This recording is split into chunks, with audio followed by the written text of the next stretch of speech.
You guys, we're back. Sean and Javon, all 52 podcasts. A lot's been moving. March Madness second week starts tomorrow. Yep, tomorrow. We have some NBA news, the NBA PA, but we got definitely some college basketball news to start off. Javon, what's good, man? Not much. It's fake spring is over up here, so it's back to being cold for a couple weeks, and then hopefully some warm weather again after that. Man, April. They always say April 22nd's springtime, but I think Hmm. it's April 22nd. Is this April or it's March? It's never the same day, Sean. I don't know. I don't know. Yeah, the It's spring all messed up. equinox is never the same day, but I don't know.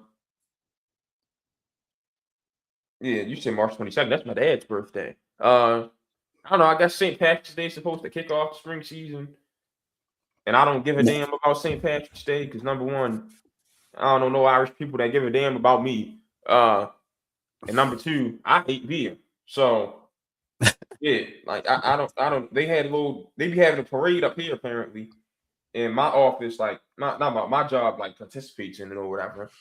And they had some big float and they tried to get me out there for it. I said, hell no. y'all can hold that float in the cold weather and go drink nasty green beer. I'm cool. That man, you should never go to Boston during that weekend though. Then Yeah, I'm it's fine. I'm fine. South Boston is.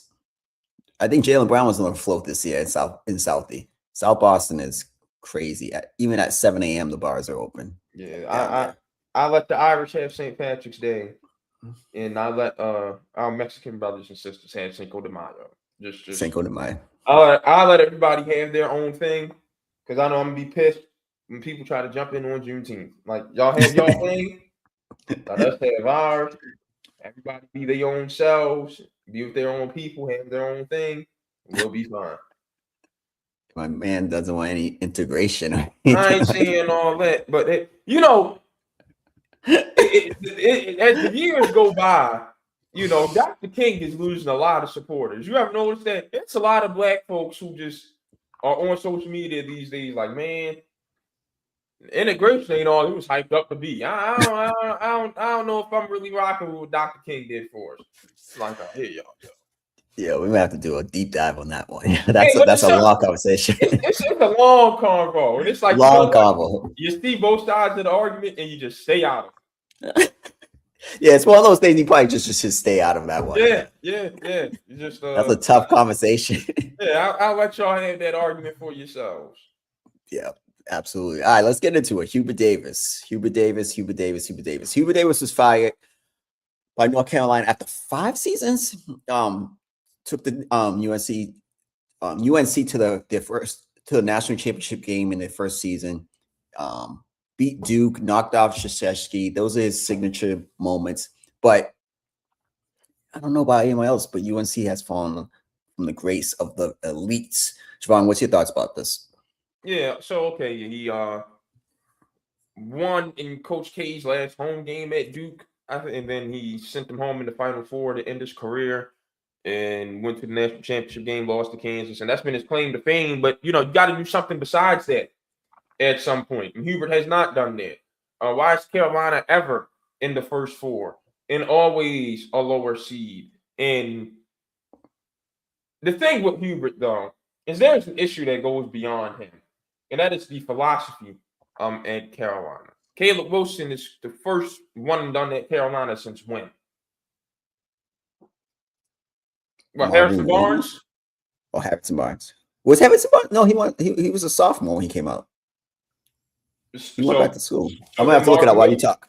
Yeah, I think it's Marvin Williams, but let me So look come that up. on, man. That's like they changed philosophy.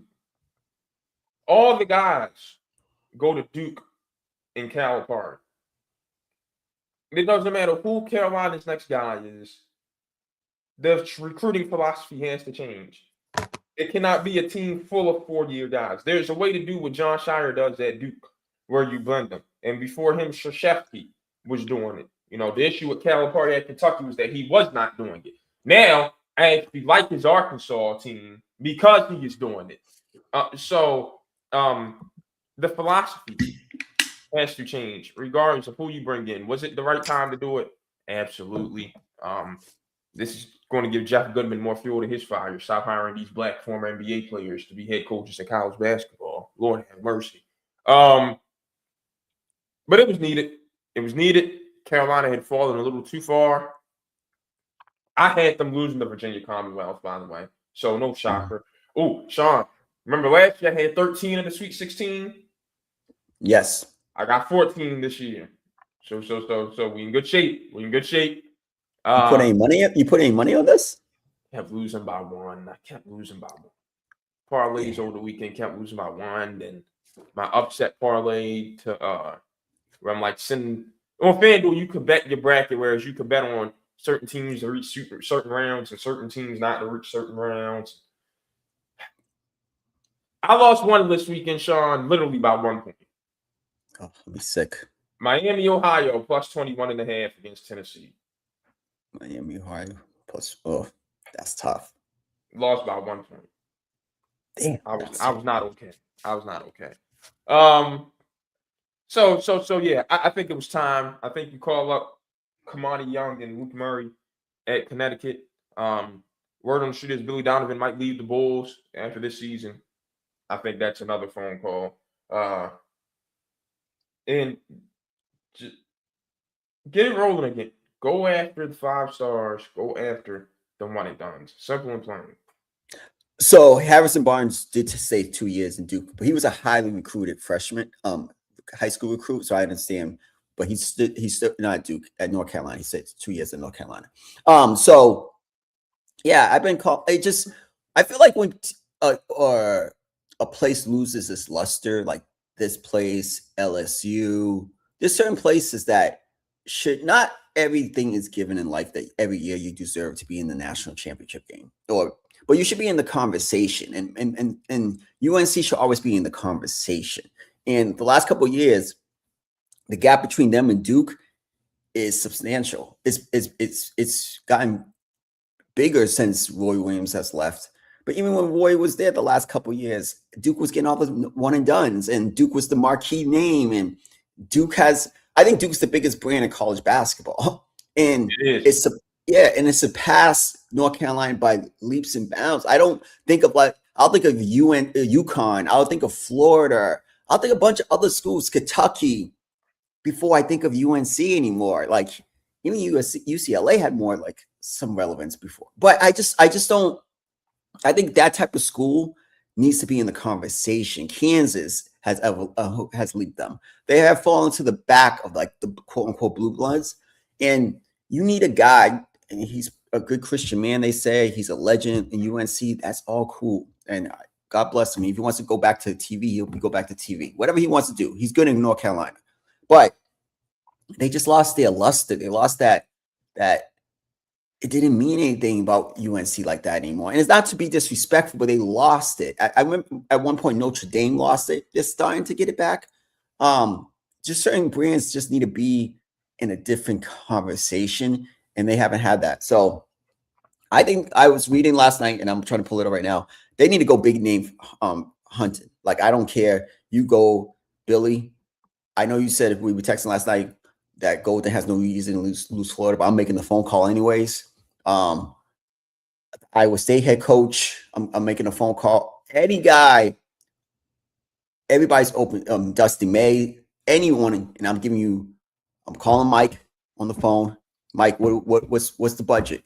And I don't think it'll be a budget. I would tell him we shouldn't have a budget for this. We need to go and we need to win. I like Billy Donovan because I think Billy has had an okay NBA career. I just don't think he's. Billy Donovan's a basketball coach in the NBA. A lot of teams that don't want that anymore. A lot of players who don't want to be coached. And the Bulls are such a terrible organization. Save yourself and get away from it, please. Yeah, and like I wouldn't want to be working with that president of basketball operations. I think he's done a horrible job in Chicago. Yeah, I just think Billy should be the top candidate. He's only 60. It's not like he's 70. Like Billy still get 10 years out of Billy Donovan. Yeah, and we established the culture. He would be my number one. Go ahead. Clark Lee at Vanderbilt. I throw into that Luckily, conversation. I did By see the way, something. Go ahead. shout out to Vanderbilt's AD, black woman, by the way. What they've been able to turn that athletic department into. We got to, we're about showing respect and giving flowers on this program. Absolutely. I mean, come on. What Mark Byington, what Clark Lee, I said Clark Lee, Mark Byington, my goodness. What Clark Lee's done for the football program, what Mark Byington's done for the basketball program. We already know the only reason Vanderbilt was in the SEC was academics and baseball, so we don't even have to touch on that. So shout out to them over there. And the dude down there at Texas who got hired in 2019, he's done a great job down there too. Vic Schaefer's been great for the women's ball team.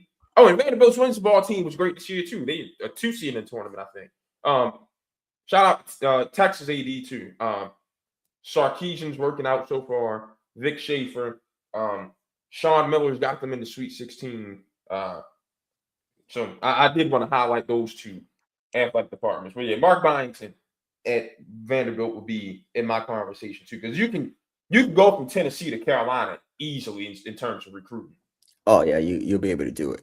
The only thing I would say is this, right?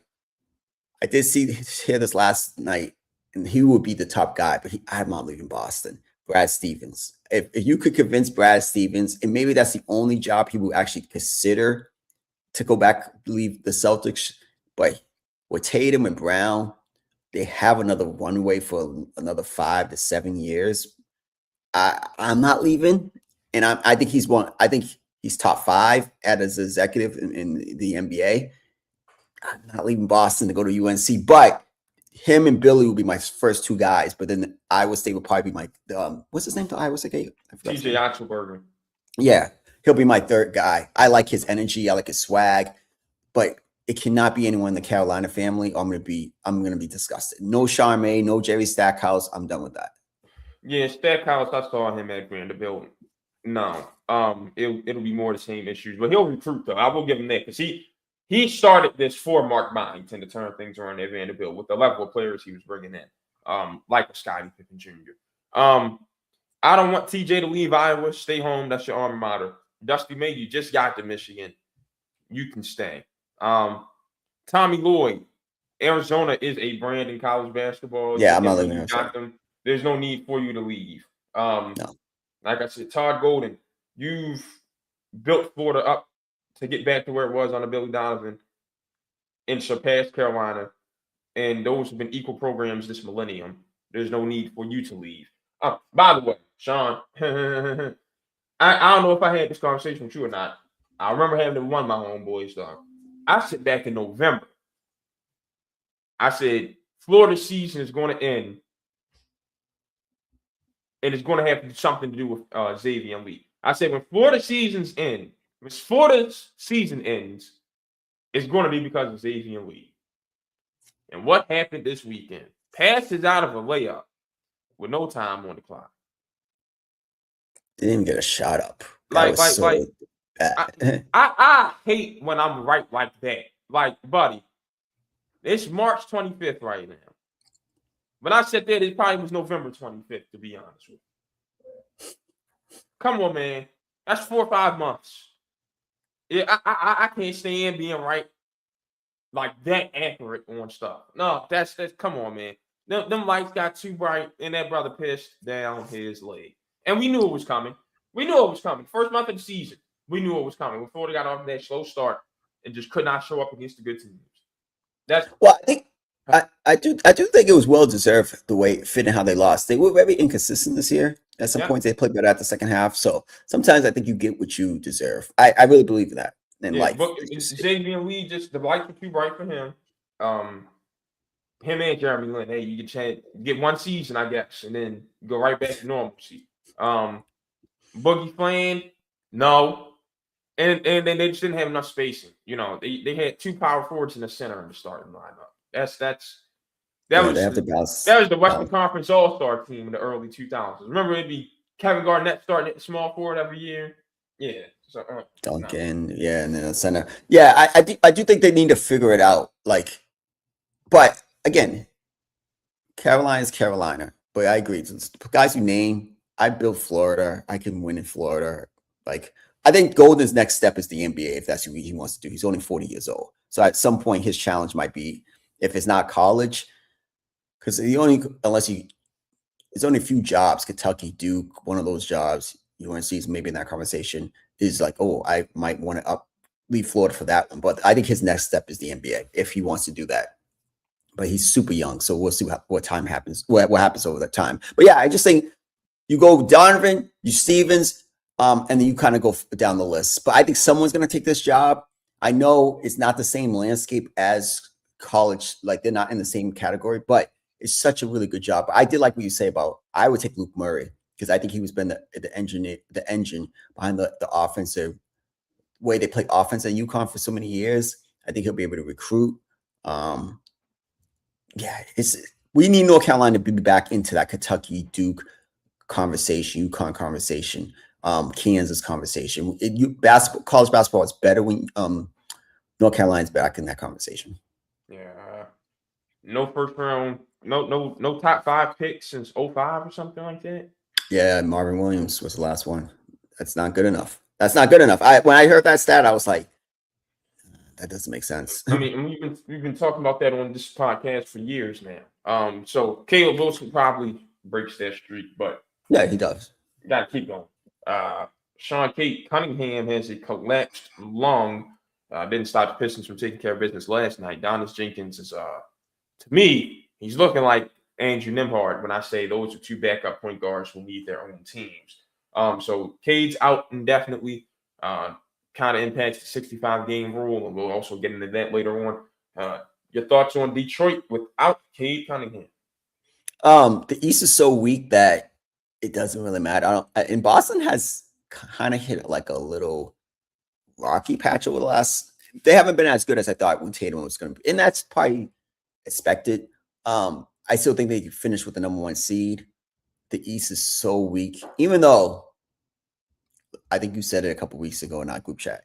If they face Charlotte in the first round, that might be a matchup. That might be probably the teams in the play-in tournament right now in the East. The matchup they kind of want to avoid, even though Atlanta's playing better, even though their schedule was really cupcake.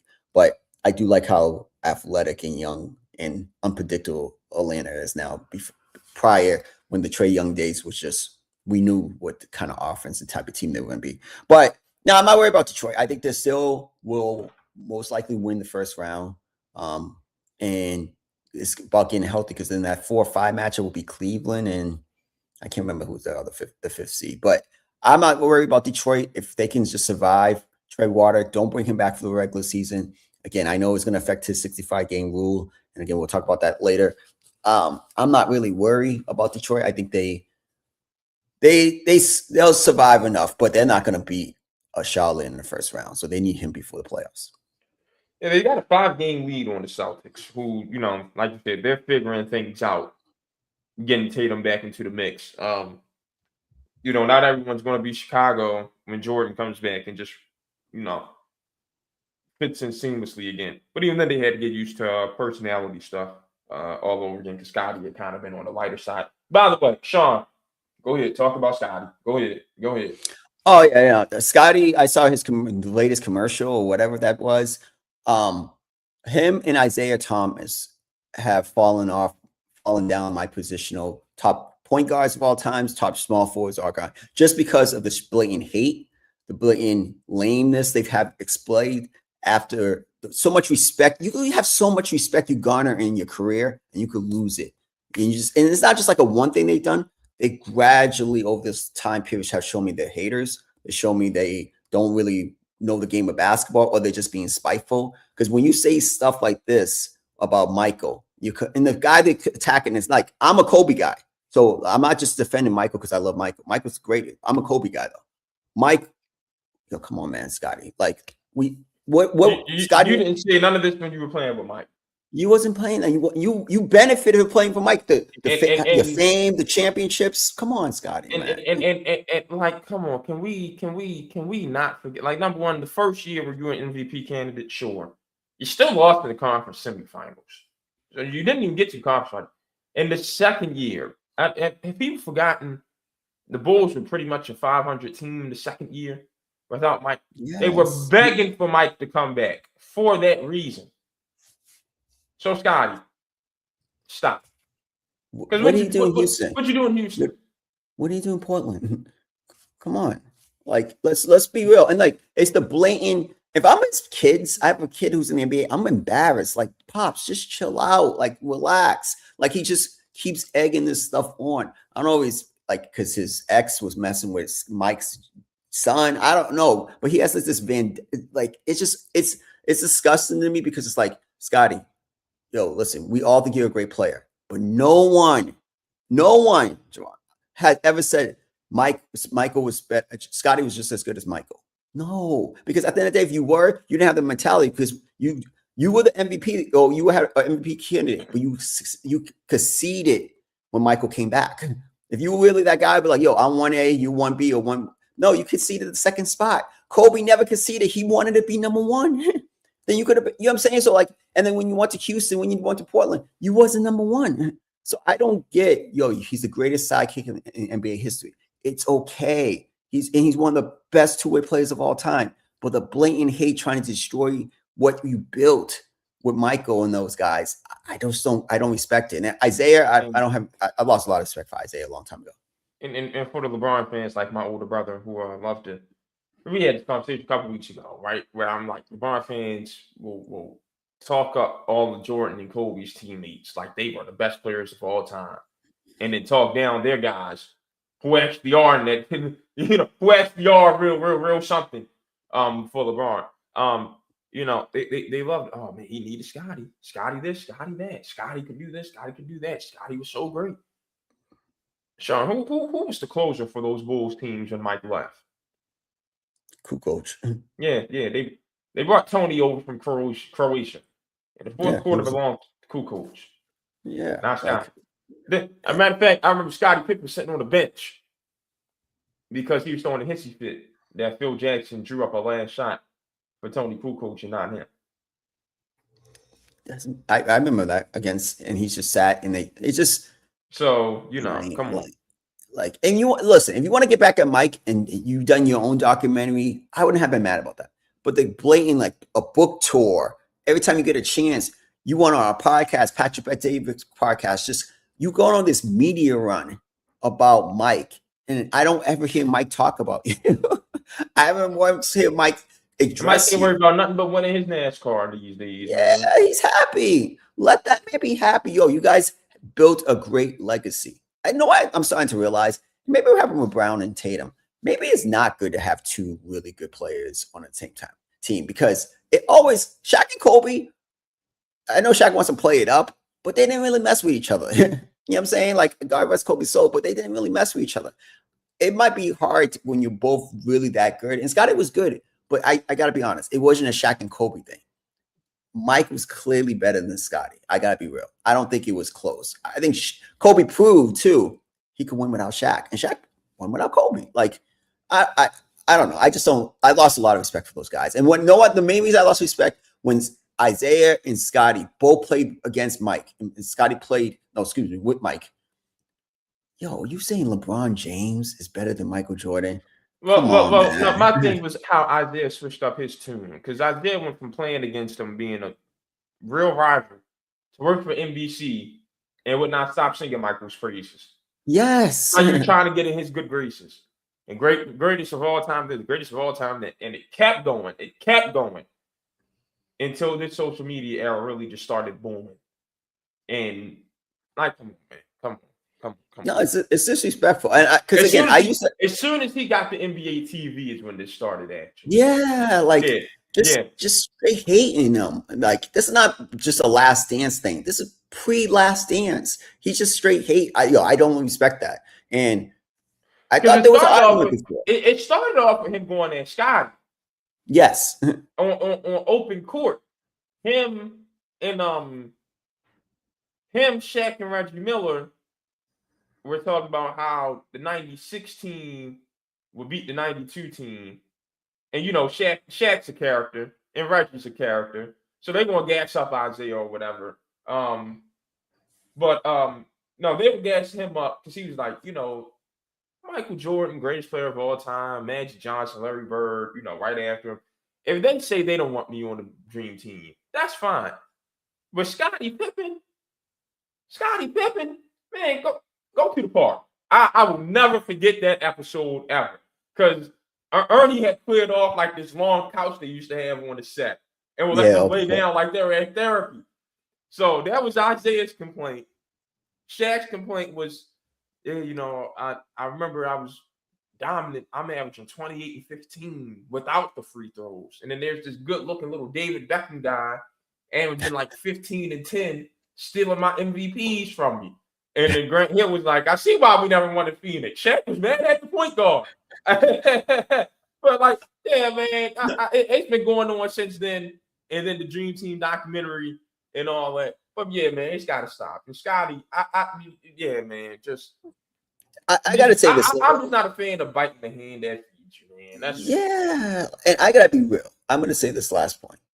I don't want to get 41. I don't want to get into my 50s, early 60s, mid 60s, acting like be that petty.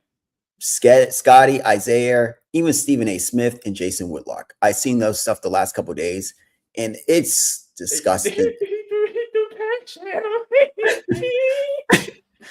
The strip club analogy was dope. I can't lie. But do I want to act like that? I'm not saying I can't. I won't. If someone pisses me off to that level, I might be petty. So remember I said that. But I can't lie. The way those four men are acting are crazy to me. That was fun. And Stephen A. was right to say what he said to Cam Newton. Like, hey, listen, don't let nobody come on the podcast and just spew a bunch of nonsense and then just no pushback. Like, you're going to be in this space. You got some type of journalistic responsibility to ask how. Where's your proof? How do you know this? Back up what you're saying. I watched the interview, the whole interview. It was a good interview, actually, by the way. Cam, when that came, he was, you work with this man. And I would have a problem with that. Like, you work with me and we're supposed to be boys and stuff like that. He could have had way more pushback, but he just let Jason Whitlock disrespect that man on his platform. Jason Whitlock has his own platform with I think like 500,000 subscribers. And Cam's like, you can't really get mad at me for letting someone tell their truth on my platform because it's their truth. No, man, no. There's no such thing as his truth, her truth. It's the truth. The truth, exactly. 100%. And especially if you're my friend, like you can, I get money with. I put you on my show. If I was Stephen A, I put you on my show. Yeah, I put you on my show. Like, it's gonna boost your show. It's gonna boost you. And you let this man. I watched it blatantly disrespect me with no pushback. You could have been like, nah, he's not like that. Come on, man. He didn't say any of that, Javon. It was crazy. I'm like, I would look at him sideways, be like, yo, nah. It gives y'all Wendy Williams vibes. That what Cam kind of. And I saw his social media team yesterday put on 4th and 1. Jason Whitlock thing, him, Stephen A. going back and forth, and I'm like, maybe Stephen A. is going to go on the show or something, but it looked kind of messy. It looks messy. That's the word. It looks messy. Yeah. I can't watch but so much of 4th and 1 because when Cam get to trying to sound smarter than he is, and it's a little too much. But anyways, look, the Pistons, Jalen Duren is showing that he's ready to step up for Detroit, and that win against the Lakers was big for them. I think they hold on to this 5-game lead, especially like you said, with Boston still trying to figure things out, getting reacclimated to Tatum. But the Knicks are hot, but I don't know if they pass Detroit. So I think we can see Detroit go into the playoffs with number 1 seed, but they're going to need Cade Cunningham for that first round because Miami's a tough out, and you don't want to see Charlotte. And Orlando can be a tough out. Now, Orlando's on a 6-game losing streak. We already know how we feel about them on this podcast. Jamal Mosley needs to be gone. But since I'm bringing up the first round and the play-in, I want to talk about the 5-game losing streak Miami Heat. Because, again, sometimes I hate being right, but, man, do I love it. Sean, who came on this podcast right after that 83-point game and pointed out how tough Miami's schedule was coming up? You said it. You called it out. It said the priorities were so wrong in Miami. Where you're more worried about when you're up 25, stat padding against the garbage Washington Wizards. I said, all right, this tough schedule coming up. Y'all better win some games. And knowing You did call that. Miami, I bet you they lose them and go right back down into the play-in. And where are they at? The 10th seed, 38-34 on a 5-game losing streak. Once again, I don't want to hear anything else about Heat culture. It's nothing. Y'all are not that organization anymore. Just Pat, come on back to the Lakers. That's all I got to say. We were right about a bad, disgusting performance against the Wizards than winning the actual games that mean something against good teams in the heat of the playoff race. That's what they talk about it, though, Miami. I thought when it happened. I said this is about to happen. And now, yes. Yeah. I love feeling because y'all had all that stuff to say about D Wade and him. I'm talking about the standard and all that. Now look, man. Now look. Look at him had 60 on you since then. Yeah, what's going on? What's really going on, man? Yo, you deserve that platform and that rant because you called it. I gotta give you tip my cap because you did call that. And I'm looking at the standings. That's why I keep looking at my phone right now because I'm looking at the standings right now. The 7-8 matchup. Philly, I would pick Philly if they're healthy. I can't lie. And then you on this Philly if they're healthy stuff. Oh boy. Yeah. I'm lost, but don't. It's whatever. In Charlotte and Miami, I'm taking Charlotte. I think Miami don't even make the playoffs. Again, so and you reap what you deserve because again, you reap what you sow. You cannot play the game. You can't. You cannot cheat the game. You can't cheat the game like that. Remember that year when we talked about the Clippers and I said they're not going to win a title because you can't disrespect the game like that. It's going to come back. Karma comes back to you. Look, Miami disrespected the legacy of Kobe Bryant, disrespected NBA basketball. You can't win a game like that. They were hot. Now they're on a 5-game losing streak or 4-game, 5, whatever. Five.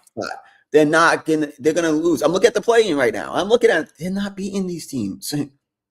That's bad. That's bad. I'm taking all 3 of those teams over Miami in a play-in matchup. I love it. Yeah. I love it.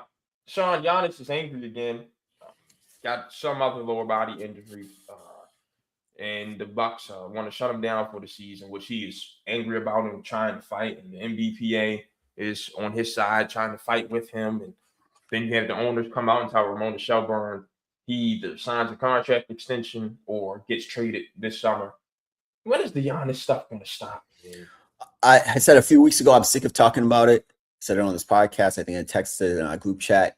I am sick of Giannis and the drama. And I'm thinking about this. I have to give Zach Lowe and Bill Simmons credit. I saw a clip and they were like, would you trade? Milwaukee's has hold on for Giannis for so long that his value is not the same. Yeah, it's diminished. I'm not paying all those leg injuries, all these injuries. Why am I going to give up all these 4 or 5 first-round picks? Why am I doing that? And you're a rental next season. Yes. You're a rental. You're rented.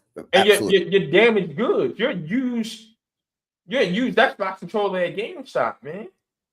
You know what's crazy? Milwaukee's a horrible organization. I think about it. You put the power in his hand now because he's gonna dictate where he goes because he only has 1 year on his contract. And you're not going to get anything in return for. No, Giannis will be a Laker next year. Yeah, I say Lakers want to go ahead and get their second superstar. Here you go. If the Knicks want to go ahead and here you go. The Heat, here you go. Yep. All the teams that didn't have the asset pool to get him, they're back in the conversation because he's going to dictate. I'm not going to be surprised when he says I'm going to re-sign with the Lakers or Miami. I'm not going to be surprised he says that, or the Knicks. They at the trade deadline they had all these possibilities, but they just kept. First of all, again, I got to tip my cap to your owner of the Baltimore Ravens, Steve Bisciotti. I cannot let my players run the organization. It's my organization. I'm the one who's funding this stuff. And it's not a white-black thing. It's not a master. No, if I buy something, I have the right to. If I buy a house, it's my house. It's mine. It's mine. I put the money. I put the D down. You know what I'm saying? I wrote my name on it. So if I'm the owners of the Bucks, why are we letting Giannis dictate my organization? I pay billions of dollars for. I don't give you could go. My organization is going to still be here for the next 30 years when you retire. they have messed this up so bad because they let this guy, and it's just the drama. Now you get the NBA PA involved and saying they're tanking. If you love the Milwaukee Bucks, you will look at Milwaukee in the face, be like, the best thing for me is for you guys to tank so you could get a high pick. I'm not going to be here next year. But you want to play and possibly hurt your trade, your hurt yourself and then hurt the Bucks in the trade. It's just a selfish move, and you want to get the NBPA involved. I just don't like that. Why do you want to play? Because you can't qualify for any awards. You're losing, and you can't stay healthy. You should want to sit. Sit down. You're 31. You be like, all right, I can start getting revved up for next season. Like, what is this? I just Sean, we're seeing all this with this offseason stuff, right? And him in a different jersey. I bet you he signed that extension. And then going back to your sermon of Mike Trout and Deshaun Watson, how you got on them for signing their extensions before they got it. I would not be shocked if that happens at all. Absolutely. I would not be surprised. He finally asked for a trade, signs the extension, and then 1-2 years into it, let me get out of here. Get the guarantee bag. It makes sense. And first of all, and this is another part. I blame Milwaukee just as much as Giannis. Why are you even offering him an extension? You know, if you come on, man, we don't own basketball teams. We don't work in the NBA, but we're smart. We know you're not winning anything with Giannis anymore in Milwaukee. Reset the organization. Be like, yo, Giannis, it's over. We're gonna trade you. That's it. Take responsibility of your organization. Like, I saw the interview with the owners, and they're still giving him the option. Either he signs the extension or we're gonna. No, it is no extension to be signed. I'm not giving you an extension. I'm like, yo, it was fun. You're the greatest player in franchise history. No disrespect to Kareem, but it's just what it is. And we're gonna give you a statue one day. You won us a title, first title, 50 years. Cool. Let's move on. Get you to Houston. Get you to somewhere. And I just gotta go on a rant of Houston. Kevin Durant. That's all I'm gonna say. Because that culture that they had a year ago and how they play now, wherever he goes, trouble follows. Yes, and you got exposed for them for what you were saying about them in the group chat with some random people that you don't even know, and the team has not looked good since then. I trade KD this offseason, but I wouldn't even want to trade for him if I was anyone else. I mean, I wouldn't either. Why? Just you want to talk about a guy in the NBA that I've just never had more dislike for someone than I have had Kevin Durant. And that's saying something because LeBron James still exists and James Harden still exists. But Kevin Durant, I mean, you want to talk about just an example of what a man should not look like? That's Kevin. Yeah. And it's simple. I'm telling you, LeBron. And look what he's done to that organization. The culture. They're still winning. But first of all, I would be surprised if they move Sengun for Giannis or something. Yeah. Well, I told you Sengun was going to have to be the one to get moved. I told you that. He's not a center on a championship team. Too slow, can't defend worth it. No. And he can't stretch the floor enough consistently to be a power forward. No, that's the prime candidate. If I'm Houston, I'm looking in the mirror, but like, all right, we know Amen is a guy. Hold on. No, we got to talk about Amen Thompson too. Oh, okay, go ahead. Come on, man. You're too old for your jumper to still be so broke. And then you turn it down to open shot. Like, Sean, nothing. He's raised out Rondo. He's Rondo. Man. No, because he ain't nowhere near the passer and as smart as Rondo was. No. We ain't disrespecting the great Rajon Rondo like that. No. You literally don't have to do anything, Sean, but start shooting some two-handed free throws as a baseline to see where you at. Then you go ahead and you shoot some one-handed. Next thing you know, you keep doing that. You go back to the two-handed free throws, and your free throws better. Once you do that, Sean, I got a real secret for you. If you can shoot free throws, you can shoot anything on the court. You know why? Because all the free throw is doing is working on your form.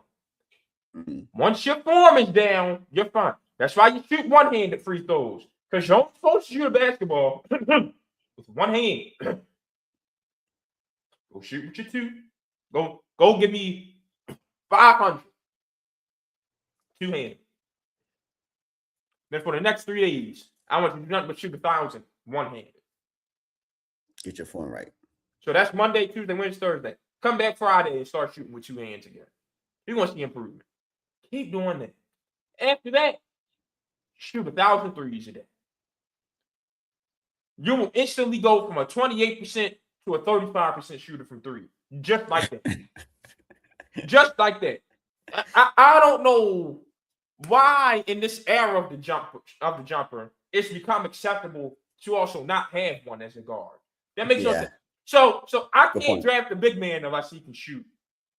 Well, that's not supposed to be his job.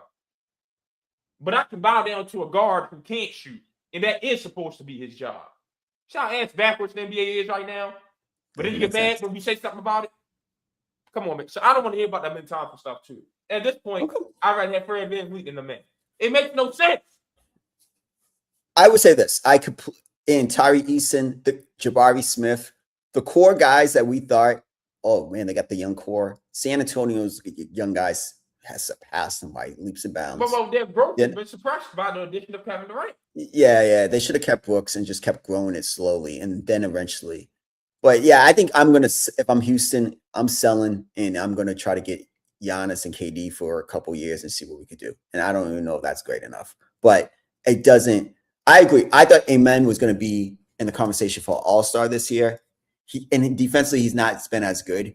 So he's kind of taken this. The whole team defensively has not been as good. They kind of took a step back. And, yeah, Kevin Durant's just not a great leader. It comes down to Kevin Durant. And at some point – leader, teammate, none of it. Yeah, look what happened in Brooklyn. Look what happened in Phoenix. Look at it here. How he ended the Golden State's run. How it ended in OKC. At some point, you keep jumping relationship, and the only problem is you. You're the problem, Kevin Durant. Yo, I like we're preaching on the show today because we gotta be real. Like we gotta be real. Common denominator. Yeah, man. you the can't problem, see Kevin that. Durant. Yeah, we gotta be real today, and yeah, I just had to go on that Houston rant. I'm glad you, Sean. I remember when I was in college, right, going into my senior year. I was talking to this one girl, and then she started tripping on me because she thought I said something about her that I didn't. It was just a whole bunch of it was a lot. It was a lot. I'm on the Xbox one day, with one of my homeboys. I hear a voice on the other end. I'm like, yo, that voice sounds mad familiar. And I get to listening, and it's Shorty. I said, yo, what you doing? Yo. He's like, bro, just hold on. Takes off the mic and everything. Then he turns the mic back up so I can start hearing the nonsense. And he stole my line. She's like, oh, well, it's 100 guys a week trying to DM me. Boom, boom, boom, boom, boom. He said, all right, so you got 100 guys a week DMing you. It's 52 weeks in a year, 5,200 guys. And you still single. He said, is all them the problem or you? You are the common denominator. You're the common denominator. Yeah. I said, yo, you stole my line on my joint. But shout out to you. Yeah. Because I don't know what she was doing. I don't know how she got you. Like, it's like, no. She slid up on my Instagram because she started following me because you're my main man. And then she slid up because I posted something about you. And boom, boom, boom. I'm like, oh, all right, well, yeah, whatever. But it's whatever. Common denominator. That's it. Common denominator. Kevin Durant. Simple as that. Kevin Durant, common denominator. That's it. Simple as that. Simple as that. But back to Giannis, Milwaukee, take control of your organization. Haslam, Eden, take control of your organization. Let Doc go. Please. Move on. Doc gotta go. The game has to pass Doc. Every time. Yeah. And I don't even want to see you on TV because I cannot stand how your last couple of years have gone as a coach. Just go home. Just go home, play golf, live in Florida. Yeah. Go back to Orlando or something. Yeah, it's time to move on. Easily. All right. Talk to me, Sean. All right, so coaching carousel in college basketball. Excuse me. Brian Hartison left USF to go to Providence, and then your boy Jerry McNamara, your school. Whoa, Jerry McNamara back. Why are you saying my school?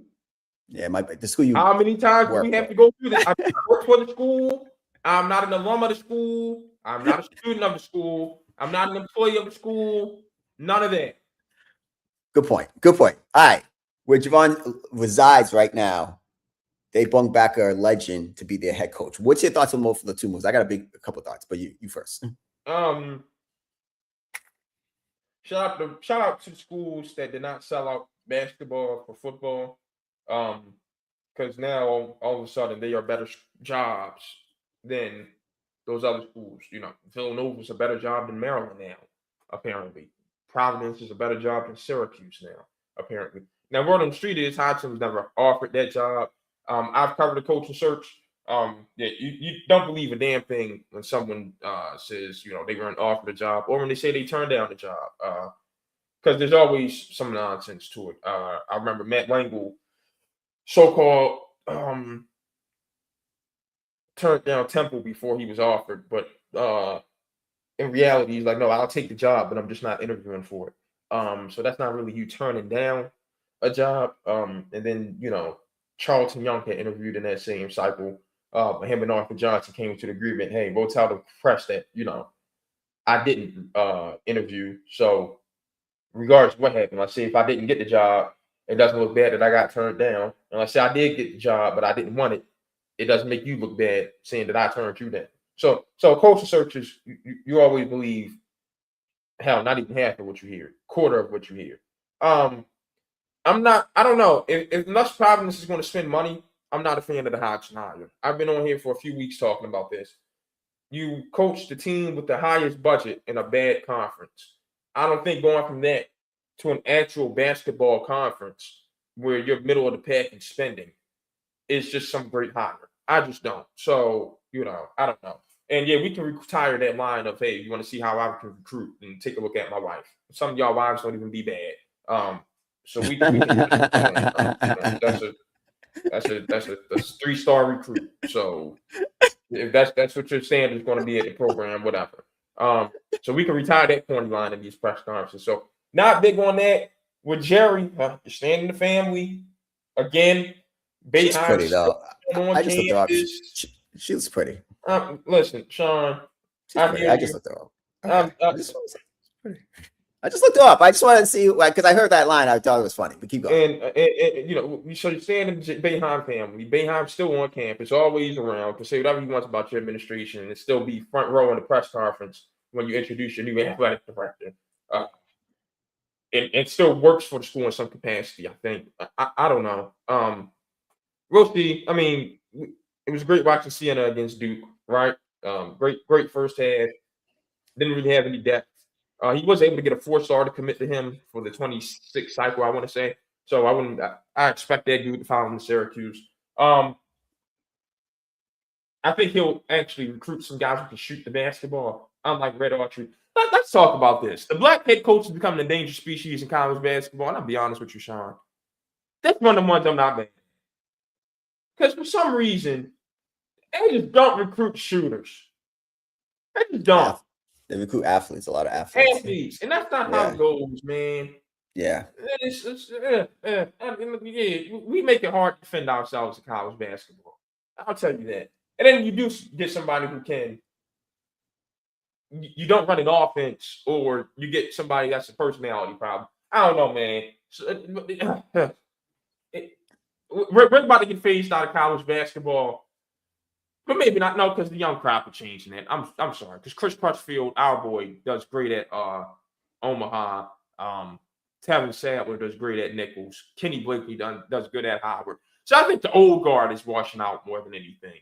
It's new young blood. It's going to be the new ones, yeah. But Jerry, I mean, I don't know who else Syracuse is going to get. So cool. But again, it's also going to be are I'm going to spend money. That's exactly what I was going to say. Because when I texted, like Mello, who is that group of investors you had that was ready to pony up the money to buy out Autry and go get Mike Hopkins? Who are they? Because they need to be able to supply that money to Jerry for the NIL. Is the Lally family going to stick to just donating to football, or are they going to kick in on basketball too? And are the guys that actually football NIL, Dave Pollock and Kobe Clark and Joe Burton, are they going to start kicking in some money to basketball? Who's going to give money? Because, again, you're in the league with spenders in Duke, Carolina, and Louisville. So where is your money at? Because you should be fourth in that list. Look at the ACC. You look at the basketball heritage. Is it not supposed to be those three in Syracuse at the top 4? Yeah. Easily.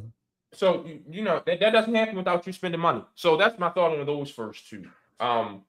I love Randy Bennett at Arizona State. I think St. Mary's is promoting one of their assistants. Gonzaga's leaving for the Pac-12 now. So, Santa Clara and San Fran, this is your chance in that conference. Gonzaga's gone. St. Mary's undergoing a change. This is your chance over there. But I love that hire for Arizona State. Gerard Calhoun, congrats for going back to Cincinnati. But I mean, I'll be honest with you. That loaded Big 12 or staying at Utah State for the new Pac-12. I don't think he'd have took the Cincy job if he wasn't an alum, to be honest with you.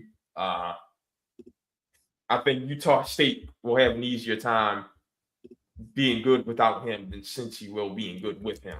Wow. I will say, give Wes Miller his credit. The way he coached for his job for the last 2 months of the season.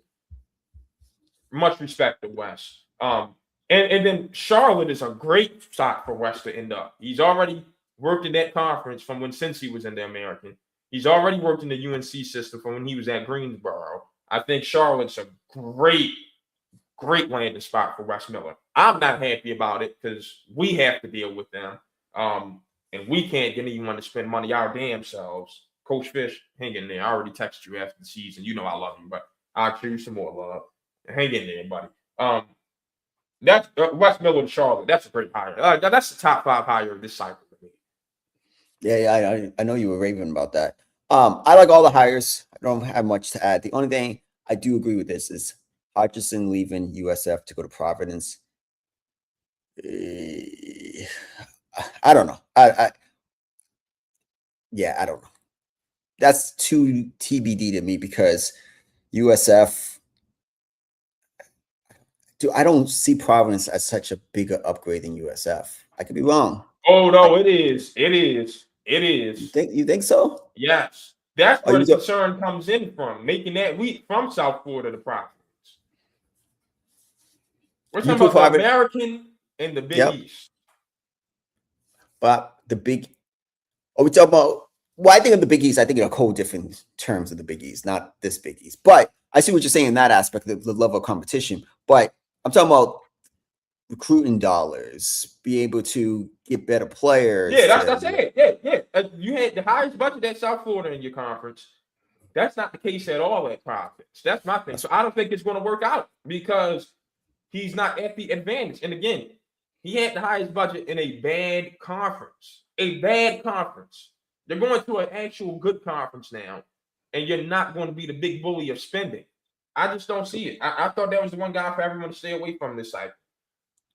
So the other thing too is, for example, I know the names in the conferences, blah, blah, blah. But at this moment, would you rather stay at USF or go to like a Georgetown? I'll always leave South Florida for basketball school. Okay. I will always leave South Florida for Providence or Georgetown. Yeah. Okay. Well, then shout out to him. I just think someone has to go there and build them up. So and Cooley did it for a little bit. I still don't understand why he left Providence for Georgetown, but whatever. I don't like leaving for schools in your conference. I'm just not a fan of it. If you built your program up to surpass that school, that's why they're coming to get you, because you surpassed them. Stay where you're at and just bury them.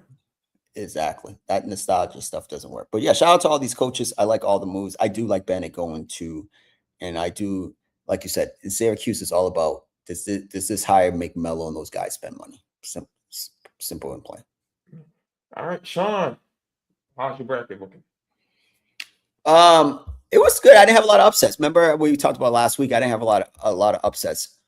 I would say this. I'm pulling on my bracket right now. The biggest problem is this. I just gotta say it. We talked about it. It was 1 year. Might look like the Cinderella story is 2 years. 2 years in a row, man. Hey, come on, Javon. 2 years in a row. And it hasn't been like. Hold on. Don't we have an 11 seed in the Sweet 16? Are you talking Texas with that budget? Don't we have an 11 seed in the Sweet 16? Come on, man. No, let's not do that. Didn't we have another 11 seed beat a Blue Blood? Yes. Then we have a 12 seed win. High Point. Yep. So what we talking about? I feel like we're just looking for something to complain about. Me personally. Nah, this And is Santa Clara was a referee missing a timeout away from going. So that was another 10 seed that should have been in around the 32. What are we talking about, man? the problem is Texas is not real 11. Even Mark Few said it. Even their head coach said it. They have the money. They have the money to spend. They just underperformed this year. So that's one. Two. Hey, listen. I'm not saying it's over. Like, but 2 years in a row, we don't have a quote unquote Cinderella team in the Sweet 16. That's what makes the tournament. I like to see the best teams play. That's just me. That's how I wish baseball was like that. Do you like basketball or not? I love basketball. Have we not had good games? Great games. What we Great tournaments so far. I get it, but what was the purpose of the tournament? If you're going to lose the essence of the tournament if there's no balance, because we're taking all the mid-major best players and bringing them there because we can pay them now. So that's my only thing is, hey, and this is the problem. The portal was the portal. Oh, excuse me. We need okay, people to stop conflating the two because they're two separate entities. The okay. portal is the issue, which is why I can't believe I'm saying this on this podcast.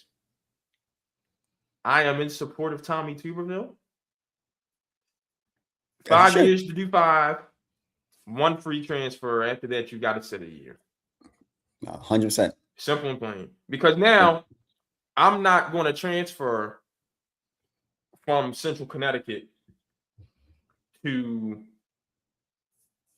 Vermont, and then from Vermont to Rhode Island, and then from Rhode Island to Syracuse, right? And I'm at 4 spots in 4 different years. Like, no, now I'm going to really take my time, think about which school I'm going to go to. And I'll probably end up at Towson for my first 2 years. And then really have a conversation about my 3rd year. And I'm only going to wind up at 2 schools in my career. And that's fine. When that's what the portal was for, it was fine. Hey, spend the first 2-3 years at some smaller school, get them to the Sweet 16, like a John L. Davis at Florida Atlantic. Yes. And then you cash in and go to Arkansas, right? You got to get that back to the portal. Once you get back to only 1 free transfer, you'll be fine. It's when we started doing all these unlimited transfers that things got out of hand. And that's just for every asset of college sports. Every facet of college sports. And if we do that, I think, again, it's only 2 years. But the beauty of the tournament to me was we could see, or at least the second week, we had more Cinderellas. It's 2 years in a row. And it's not like they got dominated, though. Like High Point was in it all the way with Arkansas. Absolutely. They could have won the game. Like we're talking about Florida has not been to the Sweet 16 since '99. Iowa, my fault, and knocked off Florida. Like, okay, maybe the Super Cinderellas just ain't going to be low major schools. All right, fine. You're still getting some upsets. What's wrong with that? But that's disrespectful to put Texas in that conversation. That's a Cinderella. What was their record this year, Sean? I don't know off the top of my head, but they went 18-14. They were the last team in. How much money did they spend? That's on them. That ain't my concern. You went 18-14. You are what your record says you are. No. In sports, when the Yankees spend all the money and they miss the playoffs and then 3rd in payroll, the Mets are 4th in payroll, those expectations are not the same as You're right. High Point. And that's why 18-14 was a problem for Texas. But you make up for it by making it to the Sweet 16. But that doesn't make you a Cinderella. You underachieve. I guess. Yeah, that make you a Cinderella.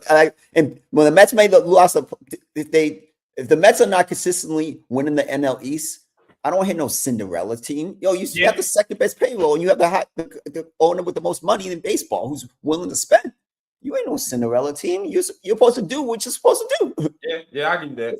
Yeah, I mean, all right, but my bracket real quick. I would say this: I did not have Iowa, so I had Florida losing Illinois, and so that kind of messed me up. So far in the Duke Michigan State one, my bracket's good right there. Arizona versus Arkansas. What did I have? Do I have Arkansas? Yeah, I had Arkansas there. I didn't have Texas, so that messed up my thing. And then the Michigan, Iowa State, Tennessee. I did not have Tennessee, so that's the only thing So I'm kind of still sort of. I don't know if we want to break down who's gonna get who's left. I would say it's going to be Illinois versus Nebraska. Illinois gets to the Final Four. Michigan State, UConn versus. I'm scared of St. John's if I'm Duke. I'm so mad I have to play St. John's. I'm going to pick Duke. Duke still goes. Arizona still goes. Iowa State looks good, man. I'll stick with Michigan. Yeah, I'm not happy about the East region. Stay with some That's great tough. games in Philly this weekend, last weekend, and then there are going to be great games in DC this upcoming weekend. And I'm up and shit. Well, Sean, if I were home, I'd have been at both. My credit card would have got. Hey, I'm spending all day Thursday through Sunday at Wells Fargo, and I'd spent all Thursday night, Friday night, Saturday, Sunday, whichever, at Capital One. I wouldn't have cared, and I'd have been in heaven.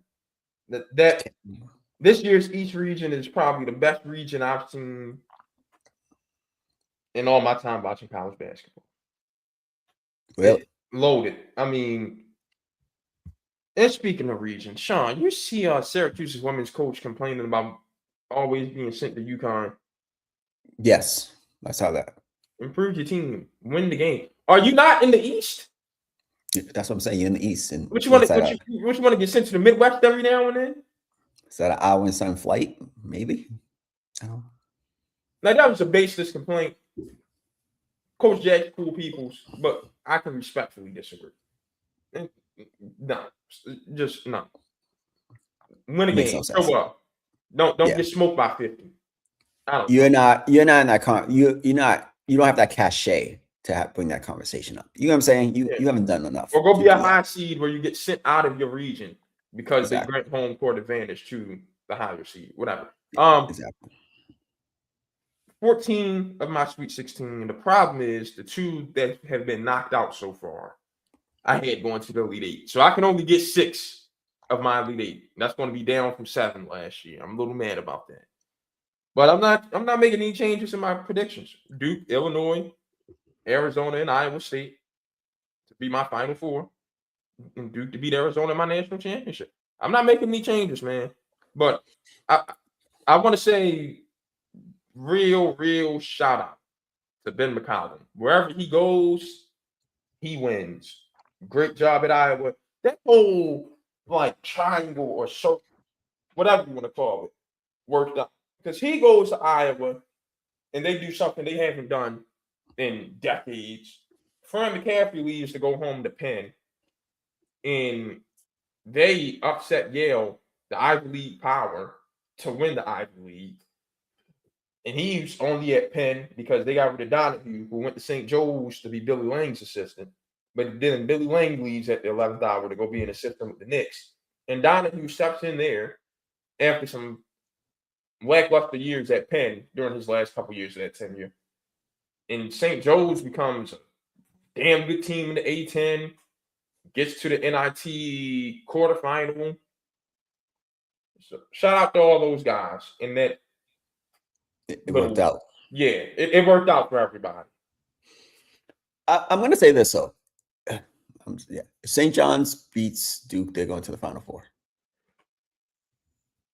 I don't think that's a bold prediction. I think that's just that's what that game is.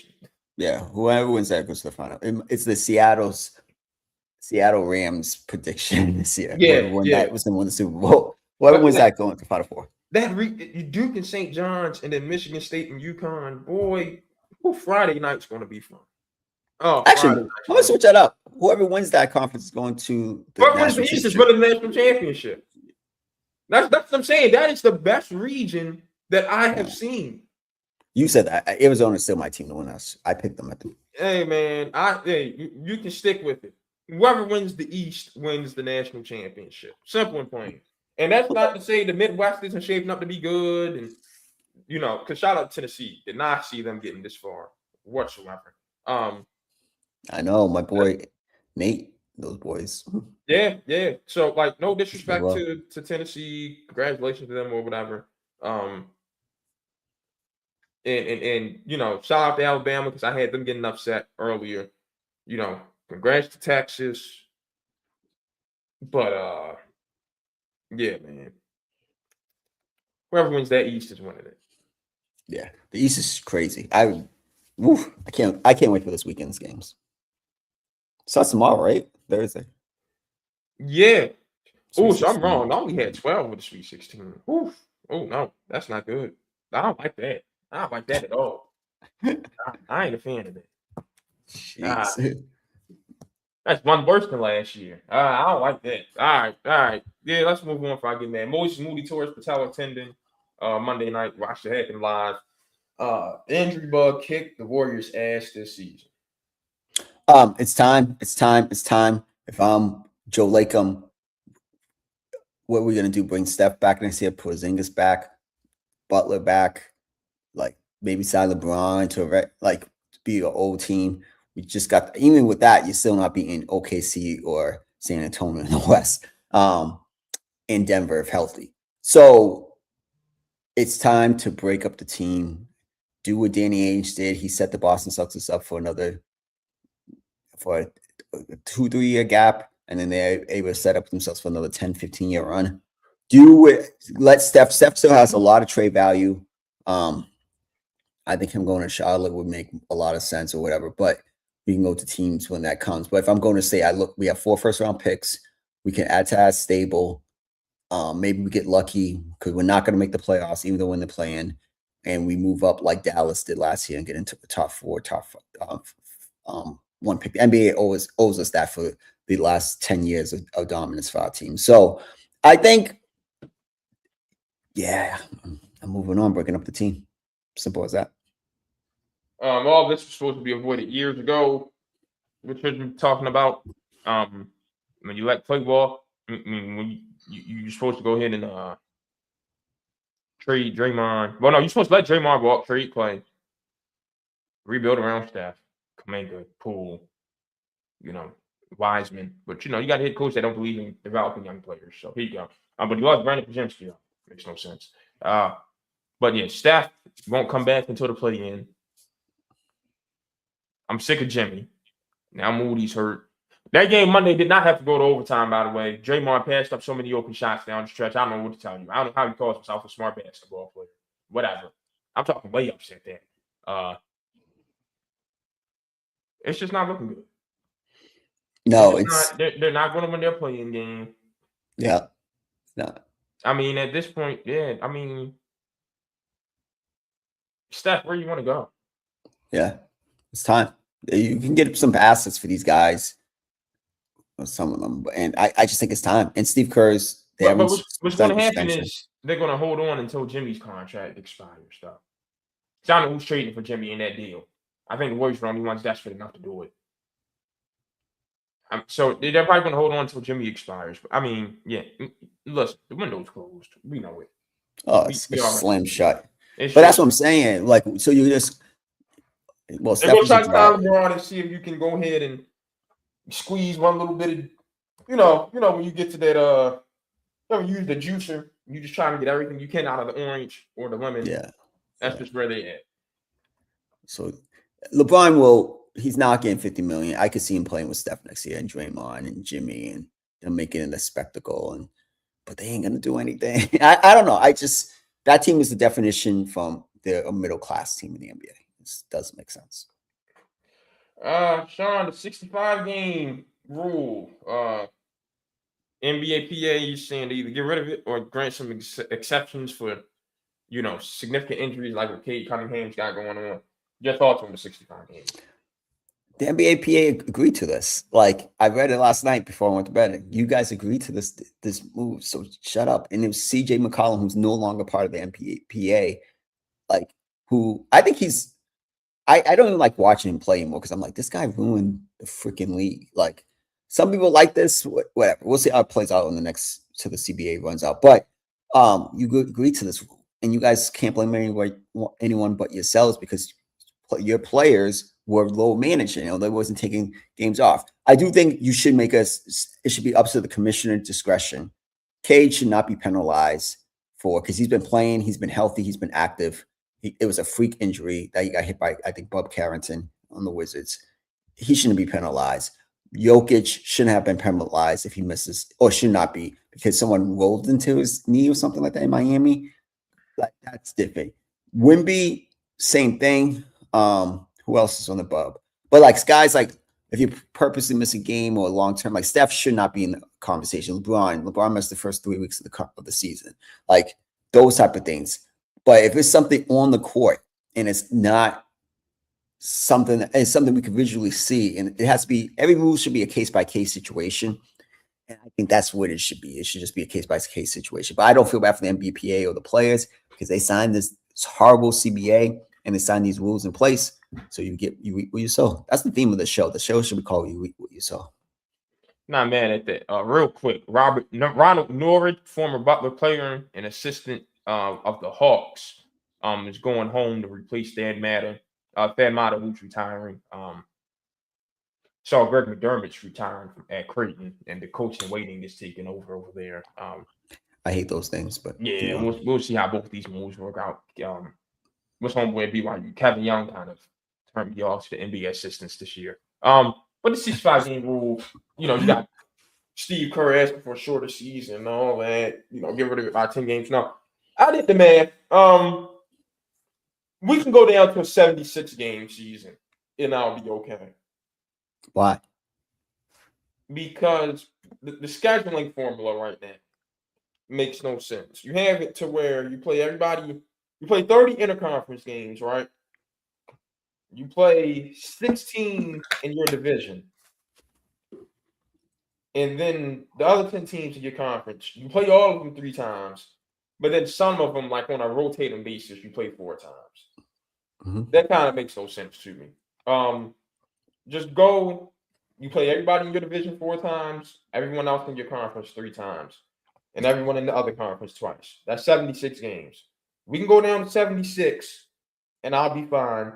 And they'll get rid of some more of these back-to-backs. That'll be fine. So let's do that. Let's shrink the floor, please. The floor does not need to be that wide. You can't defend, and y'all are complaining about the soft tissue issues. And y'all got to choose. Either we get rid of all this extra space, or you get your butt out there and play. You choose. So shrink the floor. If the floor's 94 feet long, then the court shouldn't be any longer than 47 feet. I mean, any wider than 47 feet. Shrink the court to 47 feet wide. Go down to 76 games. 3-point line, I don't care how you engineer it, 23.5 feet at the top of the key and 23.5 feet in the corners. Do whatever you got to do to engineer that. And keep the 65-game rule after that. 65-game rule on a 76-game schedule means you never play a back-to-back. I don't want to hear it after that. I don't like that because, again, I'm only certain about 6 games. We can have that compromise, Sean. 6 games.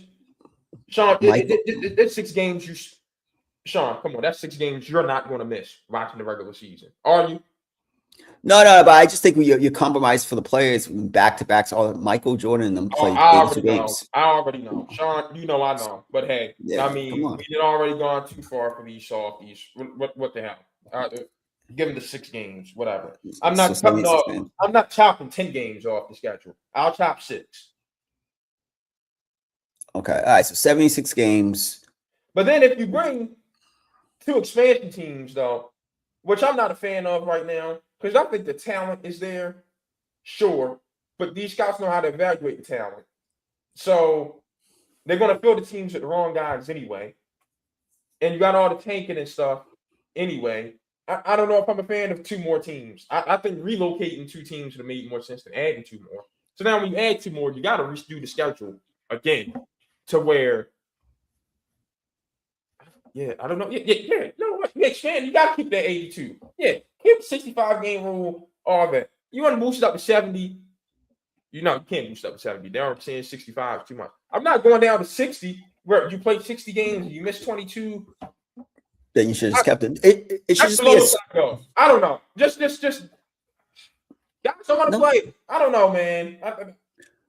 No, it should be by exception. And get exceptions. Yeah, you got exceptions. Yeah. And I don't know if there's guys that don't want to play.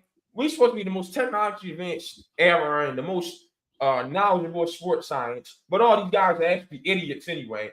I don't know how there's more injuries now than you had back then. Oh, soft tissue. Stretch, and run every day. Practice every day, actually, and build up the man. Listen, I ain't gonna get it. No, it's crazy. You're supposed to build your body for this breakdown.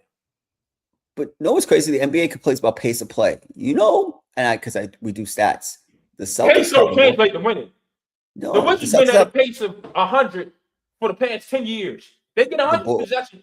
They get 100 daggone possessions a game, or per 48 minutes for the past 10 years, and they still don't win. I see teams that's so high in pace and still don't win. It don't make sense to me. Luka Doncic don't play fast. Shea don't play fast. Jokic don't play fast. And last time I checked, those are supposed to be the 3 best players in the league. So let's pace stuff. You're doing it to yourself. Yeah, it doesn't. I mean, Boston, they rank 30th in pace in Boston, and they ranked 30th in pace last year too, or 29th.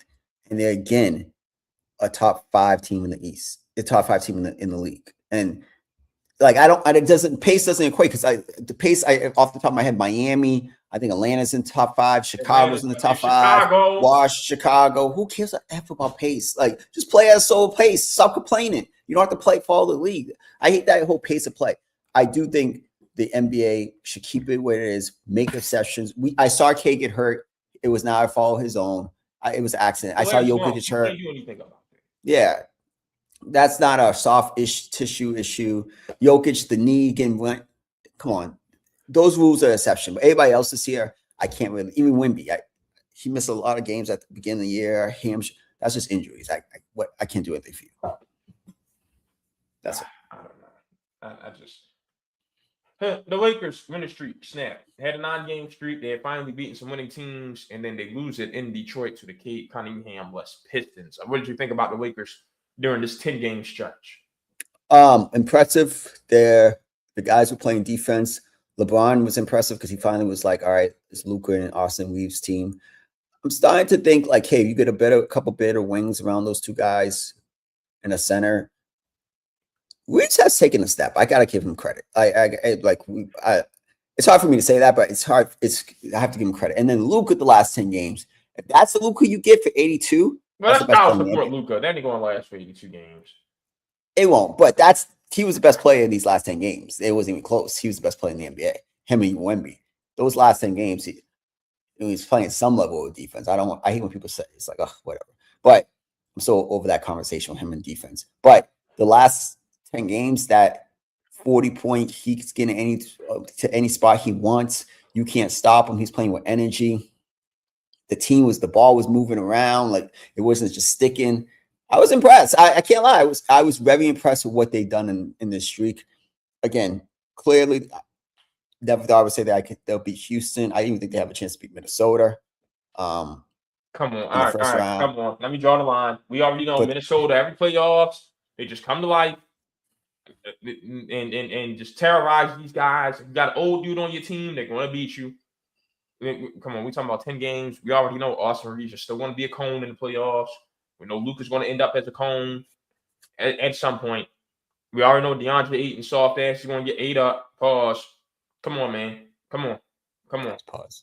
LeBron's old and scoring 0 points in the first half these days. We can stop. Congratulations on the little stretch. Found something. Boom, boom, boom. It's for next year, though. Now, replace Ayton. You got to keep a guy like a Marcus Smart who can get the ball out of Luka and Reeves' hands and play defense. But then again, I'm not bringing Reeves back. I'm not paying him that money. Same thing. I see Zay Flowers wants JSN's contract.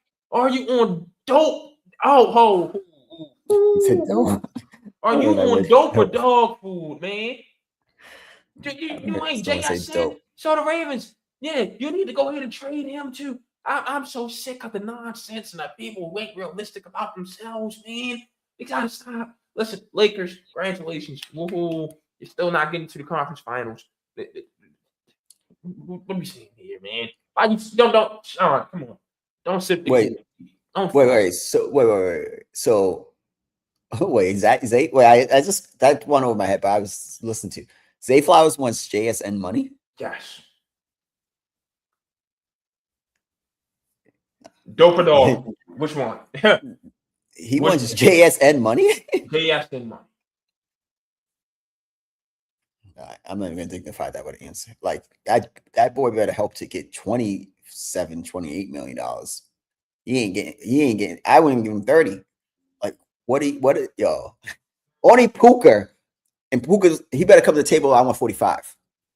I'll give him 45, especially when I'm paying our quarterback. He's not on a long-term deal. But Zay Flowers, I don't consider Zay Flowers in the top 5 receivers in the AFC. And that's just me saying off the top of my head. It's the 5 receivers. Name them. Let me pull up the team. We do this all the time. Let's pull up the teams. Yeah, pull up the teams. Yeah. Let's go. Hold on. ESP, NFL. I got you right here. New England, who's better than him? No one. Buffalo. Are you saying DJ Moore? I would take DJ Moore over him. All right. Nobody in Miami. Are you going Garrett Wilson? I'm taking Garrett Wilson over. All right. Pittman and Metcalf. I'm taking Pittman. Mm-hmm. And Metcalf? And Metcalf. All right. Chase and Higgins. That's not even a conversation. Both? Damn. All right. That's 6. Well, yeah, you got it right there. Brian Thomas? Nah. Not after what I saw last year. Nico Collins? I'm definitely taking Nico over him. Tank Down? I'll take Zay. Alec Pierce? Zay. Jalen Waddle? I'll take Zay. Cortland Sutton?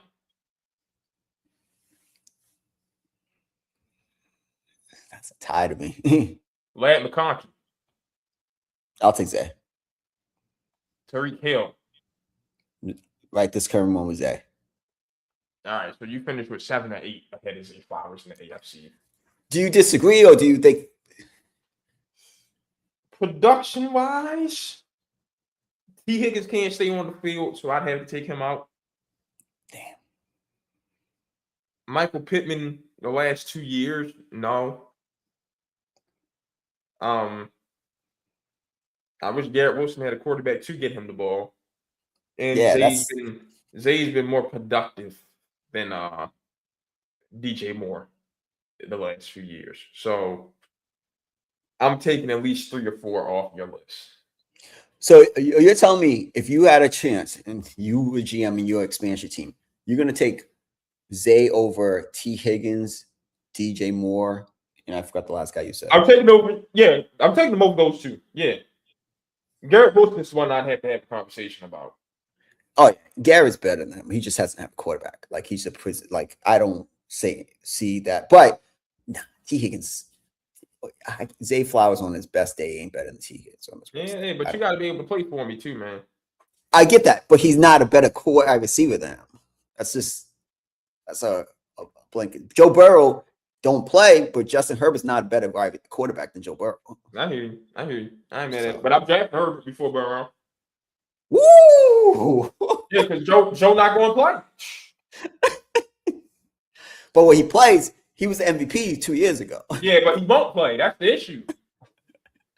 I can't even defend Joe. That's my guy, but I can't even defend Joe on that. Hey man, but yeah, with the Lakers, come on, you still ain't making the conference finals, but you're getting a sense of what you need for next season. Will Pelinka get that? I doubt it. So who knows? Who cares? Cam Thomas released from the Bucks, traded because he went and signed 2 very solid extension offers from the Nets. Ineligible for the postseason because he's cut after March 1st. I think his career's finished. I mean, you don't do nothing but jack bad shots at 6'2", 6'3". Don't really play defense. Don't pass the ball. Not really efficient. I mean, I've never been a Cam Thomas guy. I remember watching him in high school when he was at Oak Hill. They came to Baltimore to play Poly. Yeah, that was Bryce Lindsey and KJ Evans. And my boy Jalen was like, yeah, that's the 4-star that's on the LSU. Pardon my French. I said, you bullshitting me. No way. No. I mean, Cam looked so bad that day. And then they had my boy, what's his name? Emmanuel Pomo, who I wound up at Temple with. Yeah, no, I ain't been a Cam Thomas fan since high school. I'm being honest with you. I always knew this day would come. So yeah, I think he's finished. I really do.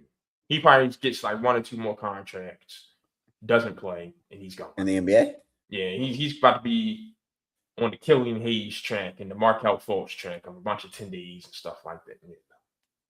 If I'm him, it's hard for me to tell someone young to give up on their dreams, but I would, in back of my mind, he probably could make $3 to $5 million overseas. He can go overseas and do his thing. I can tell you that. Yeah. Play for another 10 years, make $5 million. Some of it's tax free. I would start be thinking outside of the NBA because his style of play. If you can't work, and Doc was like, "Oh, I work with Jamal Crawford. I work with Lou Williams. Yeah, I'm the 6-man whisperer." Yeah, and he couldn't. And you get cut before the season end. There's no chance of you being on a postseason roster. Something, and Doc wouldn't comment on what happened.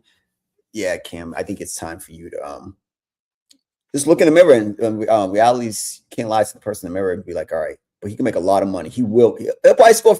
I won't be surprised if we see him on the news in 5-10 years that he scored like 100 points in a game or something like that. he's that type of jacker. You know what I mean? Like he's just one of those guys that I could see him overseas scoring like 80 points or something. Yeah. He's just not a winning NBA player. But if I was him, go make your money. You'll be a multimillionaire overseas playing basketball. It's just the league's not for you. He's just not a good NBA player. That's it.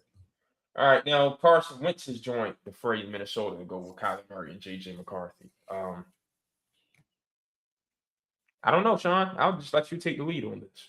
So I would say this. I think the Vikings KOC was very scarred what happened with Sam Darnold because he went from a team that was 14 wins to a team they had 8 wins last year on a team that was talented. They're going to stack that. Listen, you're going to stack that quarterback room. And Wentz was not bad when he took over last year. So I think he got hurt. You stack that quarterback room and you just got to figure it out because there's talent there to contend. And so I believe in KOC a lot. I'm not mad about this. I don't know what this says to JJ. If they're a competitor, it wakes you up. But I think you stack that room to as much as you can to see who's your guy. And I think Murray's in pole position to be the guy. Yeah, it's just not JJ. That's all I can say. It just ain't JJ. I'll leave it at that. It just ain't JJ. Yeah, it doesn't look good for JJ. Well, and again, he was not good. He played 7-8 games in his rookie, quote unquote rookie year. But that roster's built to win. And that's it. Simple as that. I'm not mad. It's a production-based business. And that team, that organization, that ownership group was like, hey, we won 14 games the year before. And the guy we let go won a Super Bowl. He could have done it here with I don't want to say better offensive weapons, but it just didn't get done. So, yes, that room, that quarterback, that organization, it's not a bad place to stay. All right. You got anything else for me? Not really. I think I wanted to say about the PA. Everybody be safe out here. I'm going to be at the airport tomorrow at 4:30 for a 9:30 flight. Yeah, out of Atlanta. Yeah, it's serious out here, and then we got this needs to clear up by July. This needs to clear up by July. When I have to fly to Charlotte, and then the season's right around the corner. Yeah, this needs to be cleared up by July. Yeah, I'm not too happy about that, but I dropped my boy off. He came to visit me this past weekend. His flight was at 6 a.m. I dropped him off at 1:30, 2 o'clock. Oh, hell no. Yeah, no. He was outside. No, and the line was outside when I dropped him off. Outside the airport. You've been in Atlanta airport. Outside, Jamar. I'm not making this up. So, I'll be in the airport for 5 hours. Hopefully I can get through after an hour and a half, chill at the lounge to catch my flight. It's going to be a busy day tomorrow. It's bad out here. And then the Air Canada flight, it's scary. God protect me on these flights. It's been a scary season since number 47 got into office with the TSA people. Aviation. Folks so much, man. I don't know. No. Yeah. Get me off here before I get to talking politics. See y'all later.